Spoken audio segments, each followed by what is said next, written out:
ఒకప్పుడు star choreographer గా ఉన్న జానీ మాస్టర్ ఇప్పుడు మళ్ళీ తన కెరియర్ పై ఫోకస్ పెట్టారు. పర్సనల్ లైఫ్ తో పాటు ప్రొఫెషనల్ లైఫ్ లోనూ కొన్ని ఇష్యూస్ ఫేస్ చేస్తున్నాడు Jani master. Lady assistant choreographer పై లైంగిక వేధింపులకు పాల్పడినట్లు జానీపై ఆరోపణలు వచ్చినప్పటి నుంచి ఆయన సోషల్ మీడియాకు దూరంగా ఉంటూ వస్తున్నారు. ఆ కేసుకు సంబంధించి దాదాపు నెల రోజుల పాటు జైలు జీవితాన్ని కూడా గడిపారు జానీ. ఇక బెయిల్ పై బయటకు వచ్చాక ఇంటికే పరిమితమయ్యారు. ఇప్పుడు తన ఫ్యామిలీతోనే టైం స్పెండ్ చేస్తూ ఉన్నారు జానీ మాస్టర్. ఇక చాలా రోజుల తర్వాత జానీ మాస్టర్ మీడియాకు కనిపించారు. జబర్దస్త్ కమీడియన్ రాకింగ్ రాకేష్ నటించిన Keshava Chandra Ramavath movie pre release event కు జానీ హాజరయ్యారు.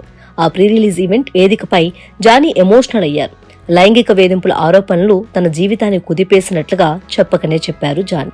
ఆ ఆరోపణల కారణంగా జానీ మాస్టర్ ప్రొఫెషనల్ కెరియర్ బాగా డ్యామేజ్ అయింది. అలాగే చేతి వరకు వచ్చిన జాతీయ అవార్డు కూడా రాలేదు. పుష్ప 2 మూవీలో స్పెషల్ సాంగ్ కు జానీ మాస్టర్ కొరియోగ్రఫీ చేయాల్సి ఉండగా అది కూడా మరొకరికి వెళ్లింది. తాజాగా జానీ మాస్టర్ కు మరో బిగ్ షాక్ తగిలింది. Dancers and dance directors association నుంచి ఆయన శాశ్వతంగా తొలగించారు. ఆ అసోసియేషన్ కు సంబంధించి ఎన్నికలు జరిగాయి. అయితే ఆ ఎన్నికల గురించి కూడా జానీ మాస్టర్ కు ఎటువంటి సమాచారం ఇవ్వలేదు. ఇక dancers and dance directors association ఎన్నికల్లో జోసెఫ్ ప్రకాష్ అధ్యక్షుడిగా గెలుపొందారు. ఇలాంటి తరుణంలో జానీని అసోసియేషన్ నుంచి శాశ్వతంగా తొలగించడం అనేది జానీకి పెద్ద దెబ్బ అని చెప్పాలి. మరోవైపు జానీకి ఇప్పుడు బాలీవుడ్ నుంచి ఓ క్రేజీ ఆఫర్ వచ్చినట్లు టాక్ వినిపిస్తోంది.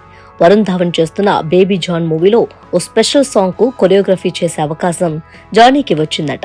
అందుకే జానీ మళ్ళీ డాన్స్ ప్రాక్టీస్ చేయడం స్టార్ట్ చేశాడట.